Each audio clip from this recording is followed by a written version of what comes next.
এদেরকে হুজুররা শিখাইছে খালি নামাজ পড়, খালি নামাজ পড়, নামাজ জান্নাতে নিয়ে যাবো তোরে। মিথ্যা কথা, নামাজ কোনোদিন আপনার জান্নাত নিতে পারবে না। এই ধাক্কা আমার প্রথম ধাক্কা, এখানে প্রথম মাথায় বাড়ি মারছি, এটা হলো ভয়ঙ্কর। এই ধাক্কা সহ্য করতে পারে নাই, কঠিন অবস্থা। এই ধাক্কা দেওয়ার সাথে সাথে আমার অ্যাটাক করছে, আমার মারছে। এই কি আমগো ইমান নষ্ট করে যাচ্ছে, হারা জীবন আমার নামাজ পড়ে আইছি, এবার নামাজ বলে বলে জান্নাত যাওয়া যেত না। কি করতেছে এগুলা, মানে মাথার মনে ধরো বোমার মতো ঘুরতেছে এগুলা।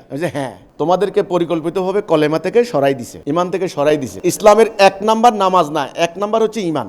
1 নাম্বার নামাজ না, ইমানের গায়েব করে দিয়ে নামাজের 1 নাম্বারে আনছে। মাথার জায়গায় মাথা রাখেন, হাতের জায়গায় হাত রাখেন, তাইলে মানুষ হিসেবে সুন্দর হইব। হাত কাটিয়ে মাথায় দিলে আর ওই যে মাথা কাটিয়ে ঠেঙে দিলে এটার মানুষ থাকে না। ইমানের জায়গায় ইমান, নামাজের জায়গায় নামাজ।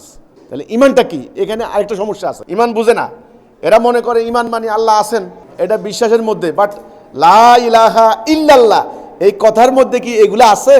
আল্লাহ ছাড়া একমাত্র এলাহ হিসেবে আর কাউকে মানি না।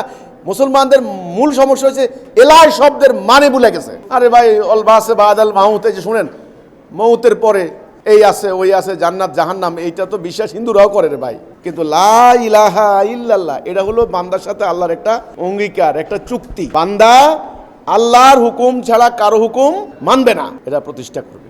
এই হচ্ছে ইসলামের উদ্দেশ্য। কাজে প্রথমত এই সমস্যাটা হয়েছে যে পুরা মুসলিম উম্মার যে ঐক্যবদ্ধ হওয়ার রশি সুতা, এটা কেটে দেওয়া হয়েছে। এই জন্য আজকে ঐক্য নাই, তারা আজকে টুকরে টুকরে হয়ে গেছে। আমার প্রথম দাবি, প্রথম কথা, আপনারা ইমান আনতে হবে। কোন ইমান? আল্লাহ রাসূল যে ইমানের দিকে ডাক দিয়েছেন ওই ইমান। আল্লাহ ছাড়া কারো আনুগত্য করা যাবে না, আল্লাহ ছাড়া কারো আইন বিধান মানা যাবে না।